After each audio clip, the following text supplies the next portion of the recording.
They sell us freedom as the ultimate prize, the golden promise at the end of every struggle.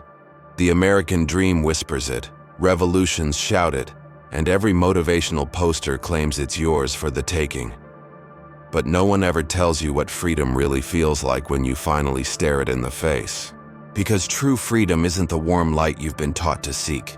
It's a cold wind that strips you of every excuse, every comforting illusion, every inherited truth. It's standing naked before yourself, realizing that no one and nothing will tell you who to become. And in that moment, freedom stops being a dream and becomes your greatest terror. Existential philosophers saw this clearly. Sartre called it anguish, that deep, suffocating anxiety that comes when you see the truth. You are free to choose, and therefore you alone must carry the weight of your choices.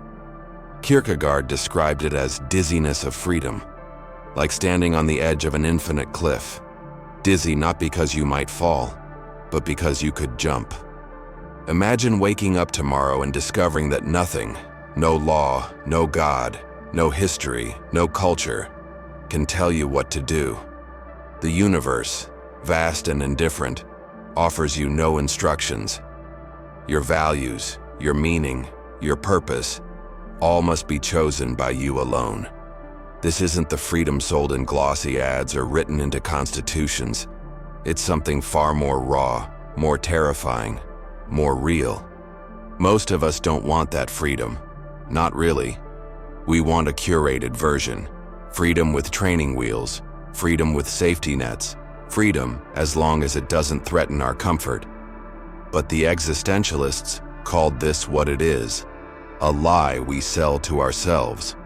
Sartre named it bad faith, the human tendency to pretend we're not truly free, so we don't have to face the responsibility that freedom demands. It's easier to say that's just who I am than to admit you could change. It's easier to blame your past, your parents, your trauma, society, politics, fate, anything really, than to accept that right now, in this very breath, you are free to become something else. That's why true freedom terrifies us, because it destroys the stories we tell to protect ourselves. It tears down the walls of identity we've built over years, the roles, the masks, the borrowed beliefs. And it reveals the shocking truth. There is no script. You're the author, and no one else is coming to finish your pages. Most people will do almost anything to avoid this terror. We hide in ideology. We hide in religion. We drown it in distraction, scrolling endlessly, consuming other people's stories so we never have to face our own blank page.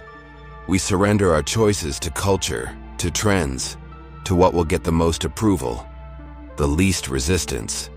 But what do we sacrifice in return? Everything that makes a life truly yours. Every authentic decision, every possibility that comes only from daring to step off the beaten path. We exchange the anxiety of freedom for the prison of certainty and convince ourselves it's what we wanted all along. Yet some refuse. The existentialists didn't show us the horror of freedom to break us. They showed it to awaken us. Because in that raw, unfiltered terror lies something beautiful. The possibility of living not as a copy, but as an original. Nietzsche called it becoming an artist of life. Someone who sculpts their own meaning from the chaos, who dares to dance in the abyss rather than run from it. Freedom without guarantees, freedom without excuses, freedom that demands you fail, stand up, and choose again. That is the only freedom worth having. And yes, it's terrifying, but it's real.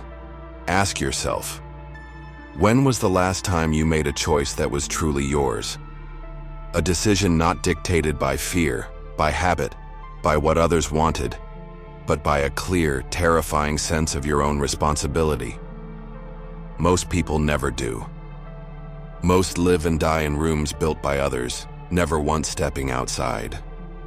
And if you're still here listening, it means part of you refuses that fate. Part of you senses that even though freedom terrifies, it also awakens. It makes you fully, painfully alive. Imagine what it would feel like to live every moment knowing you are the author of your thoughts, your beliefs, your values. No one else. Imagine standing in front of a blank canvas called your life and realizing everything that appears here comes from me. It's dizzying, it's dangerous, but it's also power. The kind of power no system, no ideology, no authority can ever give you. The power to define who you are and who you will become. Most will reject this power. They'll say, it's too much. And they're right. It is too much. That's why it terrifies us. Because it means there's no one left to blame. And because it means every wasted day, every unspoken truth, every compromise that silenced your soul, it was yours to prevent. But what if, instead of running, you faced that terror? What if you stopped seeing freedom as a burden and started seeing it as your birthright? What if the anxiety of choice became the energy to create? You might fail. In fact, you will fail, over and over. But each failure would be yours, authentic, earned, real. And each new choice would bring you closer to the life that only you could have lived.